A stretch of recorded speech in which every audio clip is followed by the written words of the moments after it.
Légagne, c'est une tautologie. Après ces choses, ce sont les mêmes choses. Je connais ton orgueil. Dans nos nations, vous ne pouvez pas être très intelligent. Vous ne pouvez pas. Il faut vous cacher. On vous amène chez des féticheurs. On vous amène chez les sorciers. Certains grands frères pensent comme ça.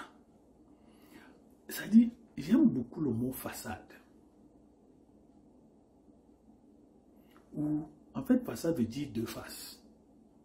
Vous voyez un visage qui n'est pas le visage. Vous voyez un sourire qui n'est pas le sourire. Et c'est pourquoi nous parlons de deux types de sourires. Il y a le sourire de bienveillance et le sourire commercial. Ça, c'est un autre coup. Je connais ton orgueil. Tu es venu pour voir la bataille. Mais quoi de... En fait, mais ces armées sont de belles armées. Chez nous, je me souviens, dans un pays, il y avait agression. Bon, notre maison était juste à côté. Il y avait un détachement opérationnel. Vous voyez les sacs de sable, tout ça. Et on voit les trépieds derrière. Et quand vous vous approchez, vous dites, hé, mais ici, on... Ah, la Bible est bonne. La Bible est bonne. Mes amis, lisez la Bible. Bon, David répondit, qu'ai-je donc fait? Ne puis-je pas parler ainsi? Bon, la liberté d'expression dans nos familles, la liberté d'expression dans nos boulots, la liberté d'expression dans nos États, dans nos gouvernements, dans nos politiques. Qu'est-ce que les citoyens ont fait de sorte qu'ils ne puissent même pas parler? David vous pose la question. David vous pose la question.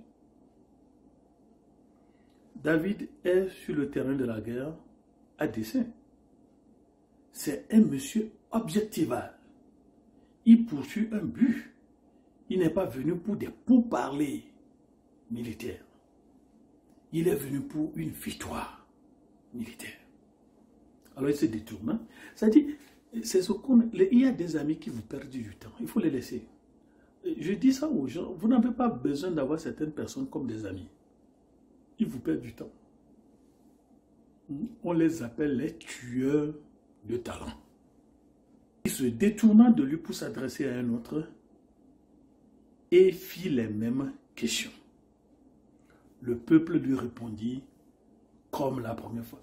Mais regarde, je ne sais pas si vous avez vu ça. Hein? Ça, c'est un prochain chef d'État qui vous pose la question. Vous ne savez pas. Vous voyez un berger. Vous voyez un grefton. Un soldat sans grade. Mais vous ne savez pas que c'est le prochain président de la République qui vous parle comme ça. Et le jour viendra où il va vous appeler au bureau et dire, vous saurez dire, oh, Excellence, Monsieur le Président, toutes nos excuses, ça va, vous ne savez pas. Allez nettoyer le carreau.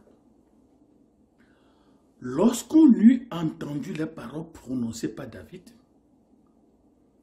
on les répéta devant Saül, qui le fit chercher. Il faut bien suivre, hein? Faut bien suivre. À la guerre, il y a l'intelligence. Avant, c'était des cavaliers. Ils portent le drapeau de l'armée, ils vont se promener, ils vont de l'autre côté, ils voient ce qui se passe. Vous n'avez pas le droit de les tuer. Ça, ce sont des consignes de guerre. Ils vont revenir vous dire, bon, les gens sont à telle position, ils sont ici. Leur ennemi aussi, leur aussi va venir. Bon, il y a aussi les rapporteurs de guerre. Et il y a des services chargés du rapportage au chef de l'État, chef de guerre. Ils ont rapporté la chose à David. Pourquoi? Il a posé une question, vous avez déjà répondu. Que ferez-vous à celui qui va tuer Goliath? On a déjà dans la Bible, mais pourquoi a-t-on rapporté ceci au chef de l'État? Mais Saül savait déjà qui est David. Alors, David dit à Saül, Excellence, monsieur le chef de l'État, que personne ne se décourage à cause de ce Philistin. Ton serviteur ira se battre contre lui.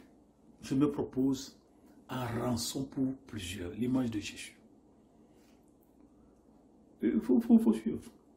Ésaïe 6. Qui vais-je envoyer et qui ira pour nous? On dit, il y a eu du silence au ciel. Et une voix se fit entendre, me voici, envoie-moi. Ça, c'est la parole de Dieu lui-même qui répond à la parole de Dieu, qui est devenu Dieu et Jésus. Ici,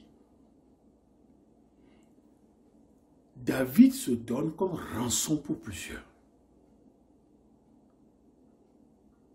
Saül dit à David, tu ne peux pas aller te battre avec ce Philistin, car tu es un enfant. Il est un homme de guerre dès sa jeunesse. Parce que le chef de l'État lui-même ne connaît pas les expériences de David. Il a lu le curriculum vitae.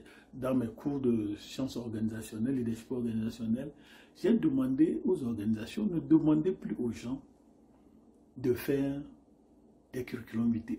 Nous vous écrivons ce que vous voulez lire. Mais il faut faire ce que nous appelons la socialisation anticipatoire. Prenez une journée, faites venir la personne au travail, observez la personne, etc., etc. Un autre coup. Mais tu es un petit. Et maintenant, l'heure a sonné pour que David révèle au chef de l'État non seulement son curriculum vitae, mais ses expériences et qualificatives.